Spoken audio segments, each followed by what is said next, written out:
అమరావతికి వ్యతిరేకంగా మాట్లాడిన ఏ మాట కూడా క్షమించరాదని ఏపీ కాంగ్రెస్ చీఫ్ షర్మిల అన్నారు. అమరావతి మహిళల మీద సాక్షి టీవీలో అనుచిత వ్యాఖ్యలు చేయడం దారుణమన్నారు. ఇప్పటి వరకు వైసీపీ సాక్షి మీడియా క్షమాపణ చెప్పలేదని వ్యాఖ్యానించారు. అమరావతి మహిళలకు క్షమాపణ చెప్పడం సాక్షి టీవీ చైర్పర్సన్ భారతీరెడ్డి కనీస బాధ్యతని, జగన్ కూడా క్షమాపణ చెప్పడంలో తప్పు లేదన్న షర్మిల ఆయన క్షమాపణ కోరితే సంతోషిస్తానని అన్నారు.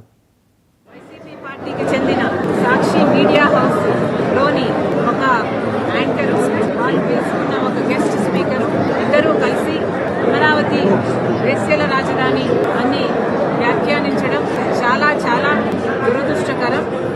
ఎవరైనా ఖండించాల్సిన విషయమే. కాకపోతే నాకు ఇక్కడ అర్థం కాని విషయం ఏమిటి అంటే,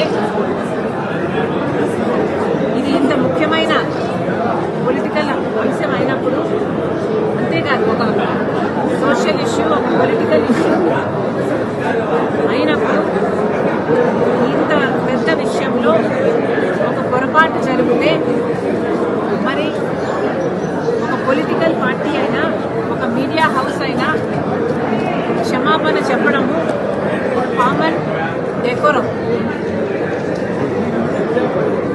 అలాంటిది మీడియా హౌసే ఒక పొలిటికల్ పార్టీకి చెందినప్పుడు, అంటే జగన్మోహన్ రెడ్డి గారి వైసీపీ పార్టీకి చెందిన మీడియా హౌస్ అయినప్పుడు జగన్మోహన్ రెడ్డి గారు క్షమాపణ చెప్పడంలో కూడా తప్పులేదు. ఇంతమంది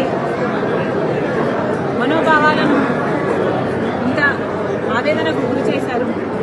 జగన్మోహన్ రెడ్డి గారు తప్పైపోయింది, నా ఉద్దేశం అది కానే కాదు, క్షమించండి అనడంలో తప్పు లేదు. మరి వారు ఎందుకు సంకోచిస్తున్నారో, వారికి ఎందుకు ఇది నామోషిగా అనిపిస్తుందో నాకైతే అర్థం కావటం లేదు.